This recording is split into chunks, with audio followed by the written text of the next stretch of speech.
धन्यवाद उपाध्यक्ष महोदय, आपने सूखे पर चल रही इस चर्चा में भाग लेने का मुझे अवसर दिया है। हाल ही में पेरिस में जलवायु परिवर्तन पर एक बड़ा सम्मेलन हुआ, क्योंकि जलवायु परिवर्तन पूरे विश्व के लिए आज चिंता का कारण बना हुआ है और भारत में भी इसका असर देखने को मिला है। सूखे ने लगातार दूसरे वर्ष भारत में दस्तक दी है और देश भर के 20 राज्यों में 300 से अधिक जिले इससे प्रभावित हैं। और इन 20 राज्यों में एक राज्य, मेरा राज्य उत्तर प्रदेश भी है, जहां के कुल 75 जिलों में से 50 जिलों को राज्य सरकार ने सूखाग्रस्त घोषित किया है और उसमें से एक जिला मेरा संसदीय क्षेत्र मिर्जापुर भी है। वैसे तो राज्य सरकार को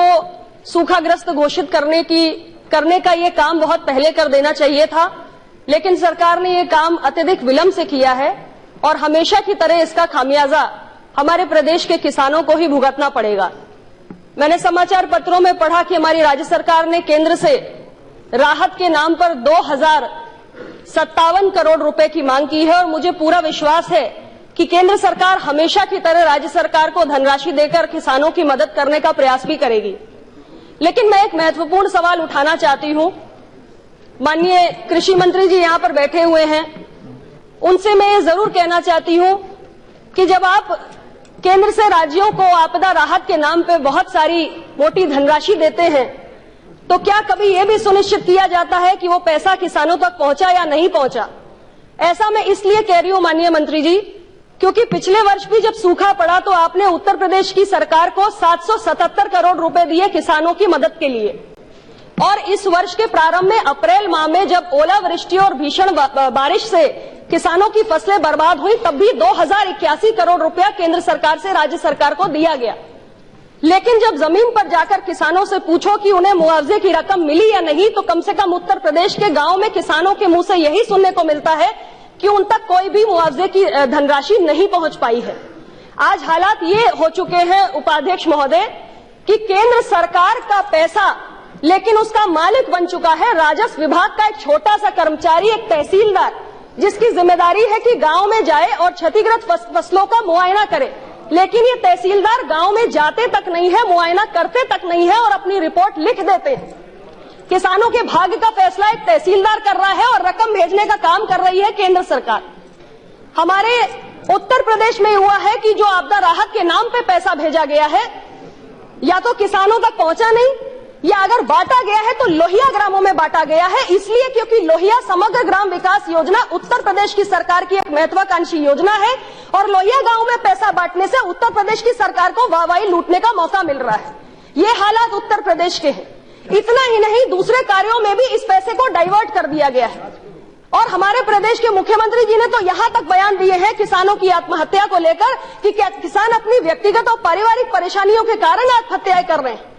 किसान इसलिए आत्महत्या नहीं कर रहे क्योंकि उनकी कोई व्यक्तिगत समस्या है, वो ये सोचकर आत्महत्या करने के लिए मजबूर है कि उनके कर्ज का बोझ वो कहां से पूरा करेंगे, वो अपने बच्चों को क्या खिलाएंगे। लेकिन उत्तर प्रदेश की सरकार इतनी संवेदनहीन हो चुकी है कि इस तरीके के बयान हमारे प्रदेश के किसानों को लेकर दिए गए हैं। इसलिए मैं अपने माननीय कृषि मंत्री जी से ये अनुरोध करती हूं कि जो पैसा केंद्र सरकार से आपदा राहत के नाम पे हमारे राज्य की सरकार को किसानों के लिए भेजा जाता है, कम से कम कड़ाई से आप ये जरूर पूछें कि वो पैसा किस तरीके से वितरित किया गया। आज पूरे प्रदेश में सूखे के जैसे हालात है, पशुओं के लिए चारा नहीं उपलब्ध हो पा रहा है, पेयजल का संकट गहराया है और खरीफ की पूरी फसल चौपट होने के बाद आज किसान को यह समझ में नहीं आ रहा कि वो क्या बेचे, कहां से पैसा लाए, कहां से खाद बीज खरीदे और रबी की बुआई कहां से करे। और कोई आश्चर्य नहीं होना चाहिए अगर रबी की पूरी पैदावार भी प्रभावित हो जाए। उपाध्यक्ष महोदय, ये बहुत ही दुर्भाग्य का विषय है, राष्ट्र के लिए शर्म का विषय है कि जय जवान जय किसान का नारा देने वाला देश आज तक बाढ़ और सूखे की समस्या का स्थायी समाधान नहीं ढूंढ पाया है और इस पर हमें गंभीरता से चिंतन करने की आवश्यकता है। फसल बीमा योजनाएं जितनी भी चलाई जा रही हैं उसमें तमाम विसंगतियां हैं और हमारे प्रदेश के किसानों को, यहां तक कि पूरे देश के अन्य राज्यों में भी मैं समझती हूं कि यही परिस्थितियां हैं कि फसल बीमा की योजनाओं का लाभ किसानों तक नहीं पहुंच पा रहा है, प्रीमियम का अमाउंट भी उनको वापस नहीं मिल पा रहा है। इसलिए मेरा सरकार से अनुरोध है कि कम से कम एक उच्च स्तरीय समिति का गठन करें और इस बात की जांच जरूर कराएं कि हमारी जो फसल बीमा की योजनाएं चल रही हैं वो कितनी प्रभावशाली साबित हुई हैं। स्वामीनाथन आयोग बनाया गया और उसकी तमाम सिफारिशों में हमारे देश के किसानों की समस्याओं के निराकरण छिपे हुए हैं, लेकिन कहीं न कहीं हम उन सिफारिशों को गंभीरता से नहीं ले पा रहे हैं। मुझे ये जानकर खुशी होती है कि हमारी सरकार कृषि आयोग बनाने जा रही है, लेकिन उस आयोग के माध्यम से हम इन समस्याओं का समाधान कैसे करना चाह रहे हैं, ये भी कहीं न कहीं मेरे लिए एक उत्सुकता का विषय है।